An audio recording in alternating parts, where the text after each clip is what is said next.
Ito po, bagong negosyo. So, sinubukan naming bumili nitong share wifi kasi sa panahon ngayon talagang mahirap kapag isa lang yung income natin.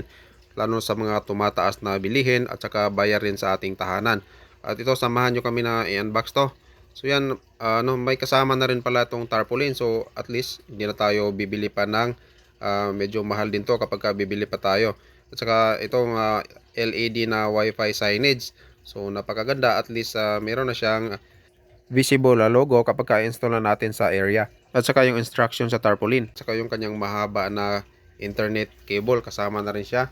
So napakagandang solid talaga yung metal din. So magandang build din itong unit ng share wifi. So sa laman naman niya sa loob, yan, yung may kasama siyang itong mga accessories pala, pinasok dito o laman ng net bag. So pwede rin tong lagyan daw ng coins kapag nag-harvest, o kaya ilagay nyo yun mismo sa mismong coin slot. So mga power brick, dalawa po, at saka yung isa pa yung internet cable. At saka meron din siyang itong cooling fan pang additional ventilation. At saka yung mga accessories dito, meron na ring tools.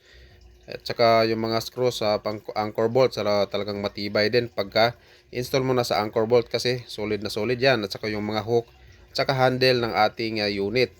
So yan, isa din po, meron din siya ito, power brick ng ating fan. So sa loob meron yung kanyang billing router.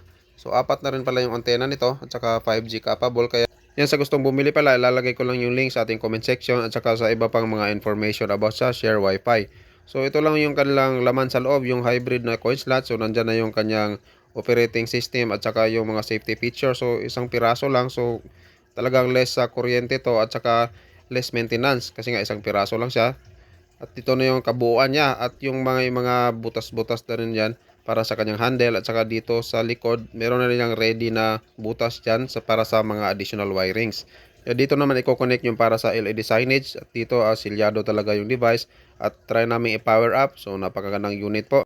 Yan, sa nasa comment section lang po yung step-by-step registration, pati yung kanilang promo code at yung iba pang mga information. Maaari din po kayong mag-message sa akin para ma-assist ko kayo. Salamat po.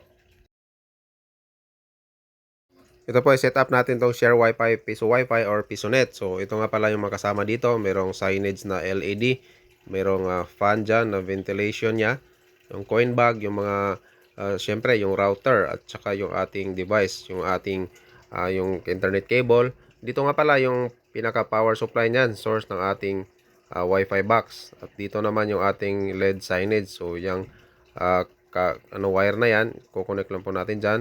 Tapos dito yung power supply naman ng ating router o billing router. Siyempre plug in natin, puros na 220 yan. So from LAN ng ating internet provider router, dito naman sa WAN ng ating share wifi router. So pag nag blue na yan is okay na po yan. Ito naman sa ating fan, ventilation natin, testing natin, yan, goods po. Tapos itong handle nya, so napakatibay, stainless din po na to. Yan, may nut lang po yan sa ilalim. Tapos itong mga anchor bolts, yan, pagka i-install nyo lalo sa concrete, yan, maganda po yan. May screw din to at yung wrench nakasama. Ito naman yung coin bag. So dito meron din siyang pang double lock dito. Yan, pwede din lagyan ng padlock. So yan po yung kanyang panlagayan ng padlock. So dito may mga butas na rin yan. Pwede nating butasan na lang ng konti kasi ready na yan siya. So depende na lang sa diskarte. Dito is na-drill ko lang po. Tapos dito, para malinis yung ating wirings, yan, dyan na natin idaan yung ating sa LED signage na power niya. Yan po, yan, gumagana na po siya.